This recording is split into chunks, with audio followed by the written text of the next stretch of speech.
Hey everybody, John the Other here, obviously.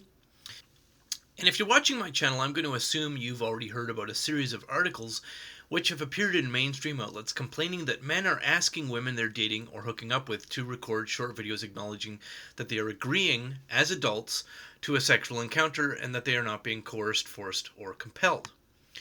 The general thrust of these articles is that the unnatural and extremely awkward model of affirmative consent that feminists have shoved down everybody's throat without consent is something they've sufficiently terrorized men into adhering to.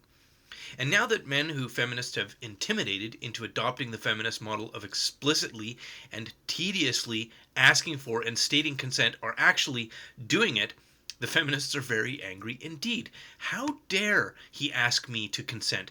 Men having the impudence to ask for a durable record of the consent that feminists demanded they ask for. Outrageous, is it not?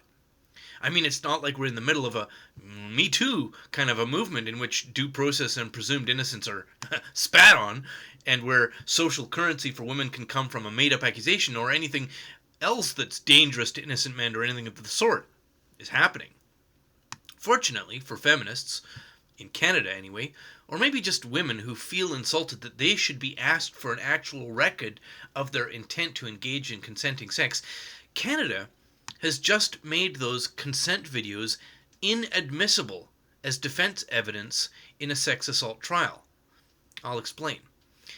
Canada's Senate last week voted into law Bill C-51, which classifies all communications of a sexual nature as part of a victim's sexual history, which means those communications, emails, or I agree to sex cell phone videos can not be used by an accused person in their legal defense without first making an application prior to trial, which includes giving those emails, texts, or I agree to sex cell phone videos to the prosecutor before the trial.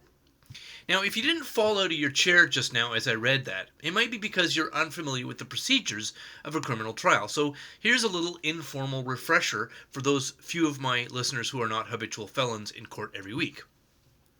When a person goes on trial for a crime, they do not have to testify. They do not have to present all of or even any of their evidence unless they want to. An accused person in a criminal trial has the right to reserve their evidence entirely or reveal their evidence as they want to in pieces. In effect, the accused person with documentary evidence supporting their innocence can ambush the prosecution with that evidence, wrecking the prosecution's case against them with no apology or advance warning.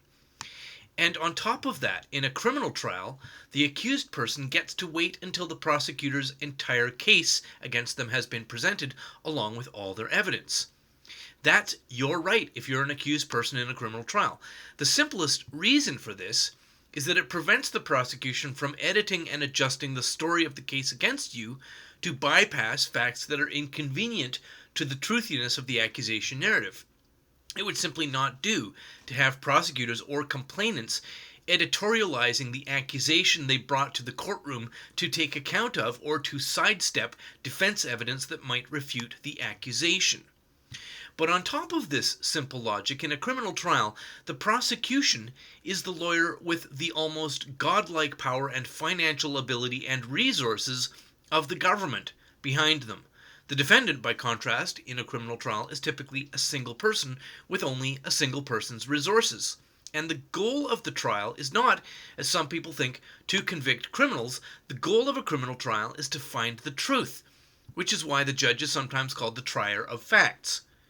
And the fact of guilt or innocence is what the prosecutor is supposed to seek, not the simple expedient of a guilty finding by any chicanery which can be brought into the courtroom. In fact, a criminal trial in which the defendant must disclose their evidence to the prosecution before the prosecution presents their case to the court, before the defendant can present their evidence to the court, this is no longer recognizable as a legitimate criminal trial, in my opinion. It is instead a farce, engineered to allow ambitious prosecutors or deceptive accusers to secure the guilt of a defendant with no regard to the factual innocence of an accused person. And this is not George Orwell. This is not a cheesy science fiction dystopia movie. Bill C-51 is law in Canada now. sex assault trials have been reduced to show trials and administrative procedures securing guilt regardless of factual innocence. And this change to law this week is not even in the news. Now, certainly this is going to make the work of the Lighthouse project quite a bit more difficult. Our job is to protect the rights of the falsely accused. And, well, what we're doing just got a lot more challenging.